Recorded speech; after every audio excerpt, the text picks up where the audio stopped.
जिन्हें बेसिक शिक्षा विभाग की रीढ़ की हड्डी माना जाता है। और ये बात शिक्षा मंत्री संदीप सिंह स्वयं कहते हुए नजर आते हैं कि उत्तर प्रदेश के जो शिक्षा मित्र हैं उनके अथक प्रयास जो है और उनका पठन पाठन का जो कार्य है वो बेसिक शिक्षा विभाग में काफी ज्यादा योगदान भरा रहा है। लेकिन इस बीच में देखने को मिला कि उत्तर प्रदेश के जो शिक्षा मित्र हैं उनके मानदेय को लेकर जो स्थितियां हैं वो कुछ खास होती हुई नजर नहीं आई, जिस वजह से देखने को मिला कि उत्तर प्रदेश के शिक्षा मित्र काफी ज्यादा परेशान भी नजर आए। लेकिन एक अथक प्रयास के द्वारा और उत्तर प्रदेशीय प्राथमिक शिक्षा मित्र संगठन की तरफ से जो लगातार संवाद स्थापित करने का प्रयास किया गया, उसके बाद देखने को मिला कि अब उत्तर प्रदेश के शिक्षा मित्रों के लिए सरकार काफी कुछ बेहतर करने की बात करती हुई नजर आ रही है। उत्तर प्रदेश के शिक्षा मित्रों को सौगात देने की बात कही जा रही है। फिलहाल जो एक बड़ा कार्यक्रम हुआ था उत्तर प्रदेश के शिक्षा मित्रों का, उसके बाद क्या कुछ बातचीत चल रही है, आगे शासन प्रशासन स्तर से क्या कुछ खास हो सकता है, इस विषय पर ज्यादा जानकारी देते हुए संगठन के ही पदाधिकारी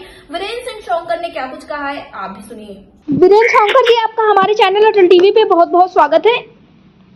धन्यवाद आपका। वीरेंद्र शौंकर जी, जैसा कि देखने को मिल रहा है कि इस वक्त पर उत्तर प्रदेश के जो शिक्षा मित्र हैं उनकी जो उम्मीदें हैं वो और ज्यादा बढ़ चुकी हैं, क्योंकि देखने को मिला कि इस बीच में तमाम अहम मुलाकातें हुई हैं और ये भी देखने को मिला है कि एक बड़ा कार्यक्रम संगठन की तरफ से सफल हुआ है, जिसमें लगातार से यही बात कही जा रही है कि आगे चल के सकारात्मक परिणाम देखने को मिलेंगे। तो मैं जानना चाहूंगी आखिरकार क्या कुछ बातें इस वक्त पर शिक्षा मित्रों के बीच में धरातल पर हो रही है, किस तरह की उम्मीदें बनी हुई है? देखिए, शिक्षा मित्र पिछले 7-8 साल से बड़े धैर्य के साथ बड़ी उम्मीद लगाई सरकार से, सरकार की तरफ आशा भरी निगाहों से देख रहा है जी। और आज भी हमको उम्मीद है। अभी जो हमारा 6 जनवरी को लखनऊ में विश्वविद्यालय सभागार में जो हमारा सम्मेलन हुआ है, माननीय मंत्री जी और कई विधायक और विधान परिषद सदस्यगण वहाँ आए थे जी। तो सबने यही कहा कि माननीय मुख्यमंत्री जी से हम सिफारिश करेंगे और हम लोगों ने सरकार का धन्यवाद भी ज्ञापित किया है जो उन्होंने हमारी महिलाओं को अंतर जनपदी ट्रांसफर का जो सुविधा दी है और जो स्वास्थ्य बीमा की व्यवस्था करने सरकार जा रही है उसके हमने उनका धन्यवाद ज्ञापित किया है। इससे हमारे शिक्षा मित्र भाई बहनों को काफी राहत मिलेगी, क्योंकि आज हमारे पास अगर बीमार हो जाए तो कोई जरिया नहीं है इलाज के लिए जी। तो हल मानदेय में घर चलाना बड़ा मुश्किल हो रहा है और हमें उम्मीद जगी है कि सरकार से हमें उम्मीद है कि आने वाले समय में शिक्षा मित्रों को सुखद परिणाम देखने को मिलेंगे, क्योंकि जैसा उम्मीद है और जो